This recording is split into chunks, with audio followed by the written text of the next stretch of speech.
Rurawai's home to me. All the good memories, all the landmarks that I know to be truisms or facts of my backyard, the things that I see every day, growing up as a 4-year-old and now seeing as a 52-year-old are still there.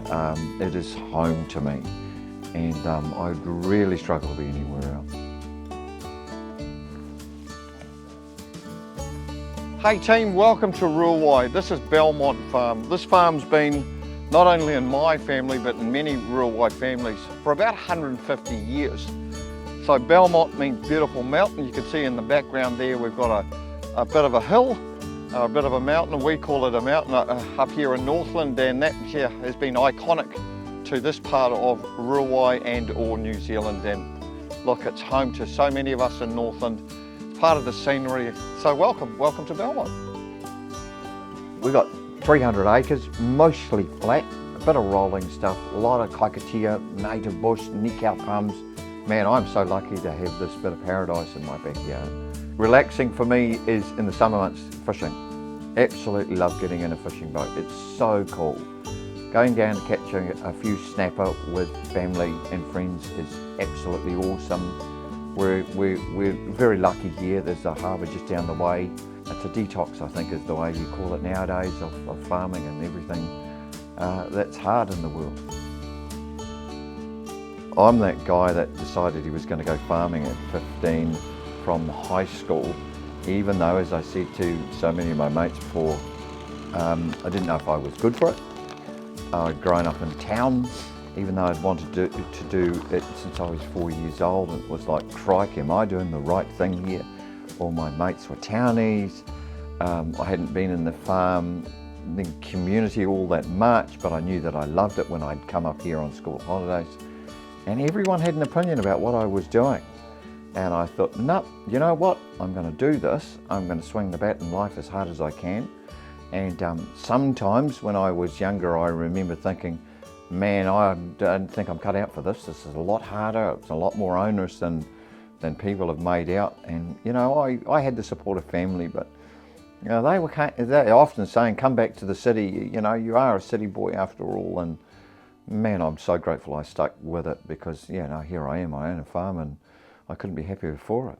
It's a rough and tumble game. You take a bit of skin off, metaphorical skin and literally, and cry a bit and bleed a bit, but that's what we do as farmers. It's hard work. It's really, really hard work. As a teenager and as a young man, I spent a long time saving money, working very, very hard, long hours. 12, 14-hour days are not an uncommon thing. And at certain times of the year, you might go 3 or 4 months without having a sleep in or a weekend off. But in the end, it's what I wanted to do. And being from the city, I wasn't afforded some of the things you might say some of my rural cousins were. But hey, I knew what I wanted, and I knew that I loved rural New Zealand. And the way of life and the people that I spend time with, we're cut from the same cloth. Absolutely love it. Yeah, you get real fond of the ones, especially the ones that spend a lot of time with you. And you kind of want them to, because they end up being really big animals, and they're very, very strong. And you know, you have a good relationship with them, they, you. Invariably, the whole process of being in a cowshed twice a day as mature cattle is just so much easier, both on the animal and on the farmer. And I think the more you can spend time with them, handle them, the better. I mean, these animals, mature animals, should be 475 to 550 kilos. It's a lot of animal, and if she didn't want to do what she didn't want to do, there's no amount of making it. So if you've got a good relationship with them, it always helps. I'm one of the lucky ones. My dream wasn't dashed away by people that didn't know what farming meant to us as rural folk, and I was heavily invested in the outcome, willing to put the hard yards in. My family backed me, they supported me. They're part of that journey, goodness gracious. And I think the most important thing is, when I look back on my time, when I sort of meet my end, you might say, I'm immensely proud for what I've achieved with those people alongside me. There are so many things I think we have come across as farmers that have affronted what we do. And it's people not recognising or understanding how hard we work, the dedication. And you know, farmers are canvas. It's a lifelong investment. And that's really hard to sell to some people that don't understand it, that don't do it. Farming is not a 9-to-5 job, and it's not a critique nor criticism of those that have town jobs, you might say, where you go to work on a Monday and finish on a Friday. Farming is as busy as on a Sunday as it is on a Monday or a Tuesday.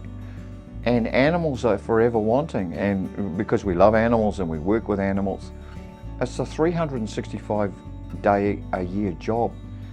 The biggest problem is people get in the way of that.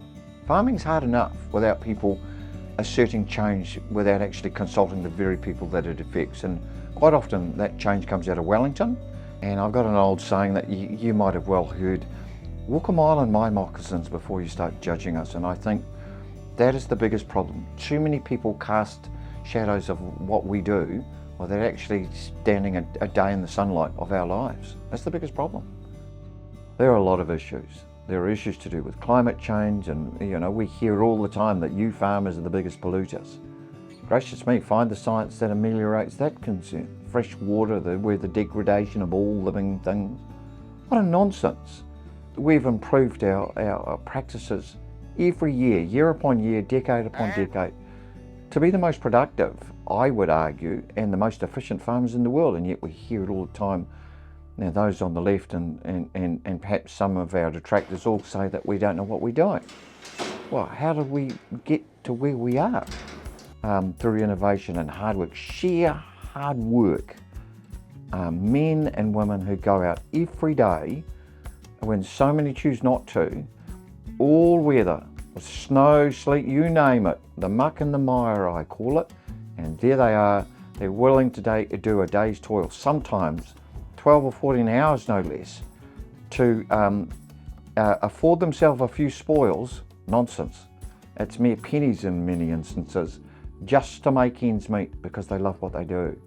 This is a maternity ward for all intents and purposes. The easiest way to explain it, this is what we call a springer paddock. So for farmers, springers are cows that are on the verge of calving, and by putting them in a paddock like this, away from the bigger herd, we can keep an eye on them, triage any issues with calving. You know, calving's a fraught time of year for them, and we can more easily, I suppose, monitor the issues to do with animal well-being, both for the mum and for the baby.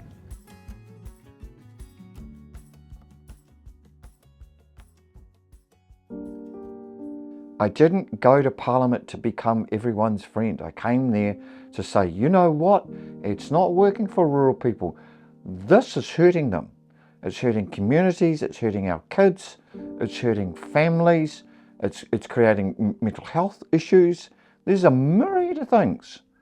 And you know, if I've got to have a few hard truths shared from my end to theirs, maybe parliamentarians should actually take the blinkers off, and for those that have, and actually be part of the math that fixes the problem. Parliamentarians whimsically dance around the edges. They're too nervous to actually get involved in the actual nuts and bolts of it. I'm not that guy. I mean, so much of the stuff that parliamentarians get confronted by is a nonsense. They get caught up in the politics. I'm not that person. ACT's not that group of people. Just saying, we're a group of people that come back to what is the cost, what are the benefits. Gracious me, if it doesn't bloody work, don't do it. There's a novel idea.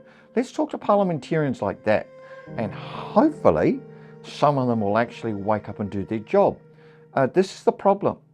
Politics got in the way of people that it represented. I'm certainly not one of those people. Yeah, I ruffle a few feathers. I mean, it's going to aggravate a few people. That's my job.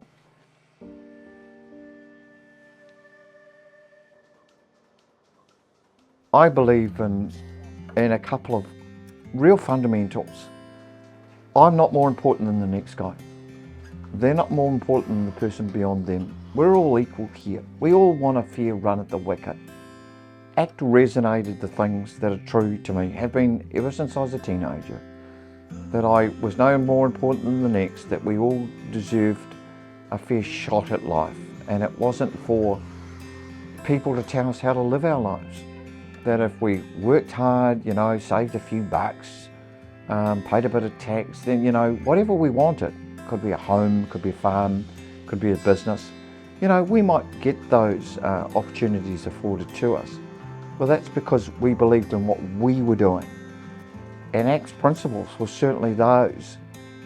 You know, and you could add to that, maybe, just maybe, there was a way to get a little bit more government out of people's lives rather than this constant barrage of everyone's got an opinion on everyone else, and, you know, stop this grievance society nonsense where tall poppies are constantly having the legs cut out from underneath them. That's rubbish. We're a great people, great country. We should back ourselves, and I absolutely believe and still believe and will continue from here onwards, that an ACT message that was one of celebrating everything Kiwiana, everything proud New Zealander, was something that I felt dear to and still feel dear to. And if I can help another New Zealander in you know, sharing ACT's message of that, I'm more than happy to do it.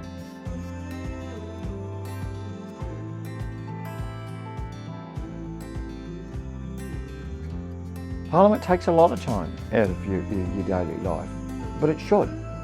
Well, we've got to get this stuff right? And I didn't rush to thinking that it was going to be easy, because it's not. Parliament is an onerous job. It's afforded to so few people, and a couple of things I always believe. I'm bloody lucky to be there. And if not me, then the next person that ever gets elected will also be lucky to be there. We help decide the future of this dear little country of ours. But it does steal a lot of time off us, and, you know, time is precious, but it is worth it. You know, I come back and I spend time on the farm. That's cathartic and it's restful in its own way, although it is physically demanding and sometimes it's quite mentally taxing. But that's part of the journey. That's half the reason I went to Parliament in the first place.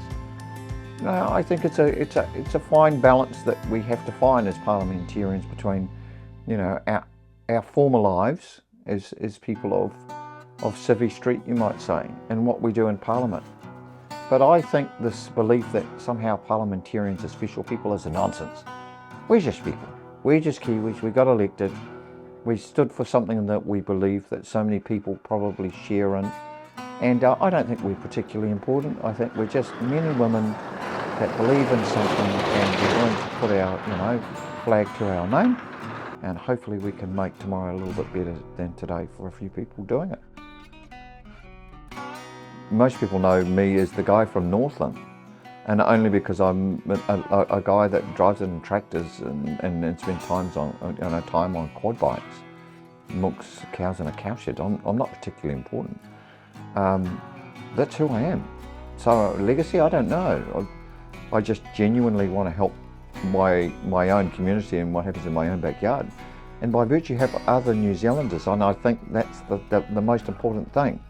If you go to Parliament with a sort of agenda, you might say, about what you want to leave, what title you want, what accolades, rubbish to that. So, I mean, if the world affords me a few thanks very much as a parting shot, great. Then I've done something that's helped a few people out. If they don't, then perhaps I wasn't worth being there. I'm not sure.